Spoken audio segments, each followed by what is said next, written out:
Hello, this is Ray Main here again with today's Bible reading. Today we're reading in the book of Judges, chapter 15. But it came to pass within a while after, in the time of wheat harvest, that Samson visited his wife with a kid, and he said, I will go in to my wife into the chamber. But her father would not suffer him to go in. And her father said, I verily thought that thou hadst utterly hated her. Therefore I gave her to thy companion. Is not her younger sister fairer than she? Take her, I pray thee, instead of her. See, this is a reason why God frowned on Samson going unto the Philistines, going unto the other people, if you will, the outer people. This is a type or a shadow, whatever, a picture, whatever you want to call it, of us. We're not supposed to go outside the church to find a wife or to find a husband. Uh, I could dwell on that, but I won't. But here's a prime example, okay? And Samson said concerning them, Now shall I be more blameless than the Philistines, though I do them a displeasure. And Samson went and caught 300 foxes, and took firebrands, and turned tail to tail, and put a firebrand in the midst between two tails. And when he had set the brands on fire, he let them go into the standing corn of the Philistines, and burn up both the shocks and also the standing corn with the vineyards and olives. Then the Philistines said, Who hath done this? And they answered, Samson, the son-in-law of the Timnite, because he had taken his wife, and given her to his companion. And the Philistines came up, and burnt her and her father with fire. And Samson said unto them, Though ye have done this, yet will I be avenged of you, and after that I will cease. And he smote them hip and thigh with a great slaughter. And he went down and dwelt in the top of the rock Edom. Then the Philistines went up and pitched in Judah, and spread themselves in Lehi. And the men of Judah said, Why are ye come up against us? And they answered, To bind Samson are we come up, to do to him as he hath done to us. Then 3,000 men of Judah went to the top of the rock Edom, and said to Samson, Knowest thou not that the Philistines are rulers over us?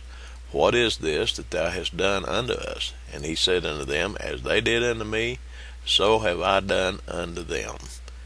And they said unto him, We are come down to bind thee, that we may deliver thee into the hand of the Philistines. And Samson said unto them, Swear unto me that ye will not fall upon me yourselves. And they spake unto him, saying, No, but we will bind thee fast, and deliver thee into their hand. But surely we will not kill thee. And they bound him with 2 new cords, and brought him up from the rock. And when he came unto Lehi, the Philistines shouted against him. And the Spirit of the Lord came mightily upon him, and the cords that was upon his arms became as flax that was burnt with fire, and his bands loosed from off his hands. And he found a new jawbone of an ass, and put forth his hand, and took it, and slew 1,000 men therewith. And Samson said, With the jawbone of an ass, heaps upon heaps, with the jaw of an ass, have I slain 1,000 men. And it came to pass, when he had made an end of speaking, that he cast away the jawbone out of his hand, and called that place Ramath-lehi. And he was sore athirst, and called on the Lord, and said, Thou hast given this great deliverance into the hand of thy servant, and now shall I die for thirst, and fall into the hand of the uncircumcised? But God clave an hollow place that was in the jaw, and there came water thereout. And when he had drunk, his spirit came again, and he revived. Wherefore he called the name thereof En-hakkore, which is in Lehi unto this day. And he judged Israel in the days of the Philistines 20 years. On the surface of it, this Samson looks like an unrighteous man. He's still in his own ego. He's definitely not a humble man. On the one hand, he knows that God has given him his strength because he's calling out on God, but he's fulfilling his own desires in his mind, even though he's being used by God, but in his mind he's doing his own desires. So that makes him just as wrong, as if God wasn't even helping him, if he actually was doing it in his own strength.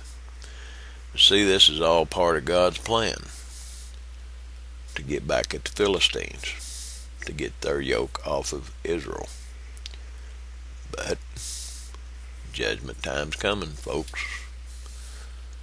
We need to be aware of where our strength comes from. We need to be aware from whence cometh our help. And we need to acknowledge it each and every day, that without God in our lives, it's just one thing after another. But with God in our lives, it may still be one thing after another, but God is helping us through it. That's the difference. God bless you. Have a beautiful day.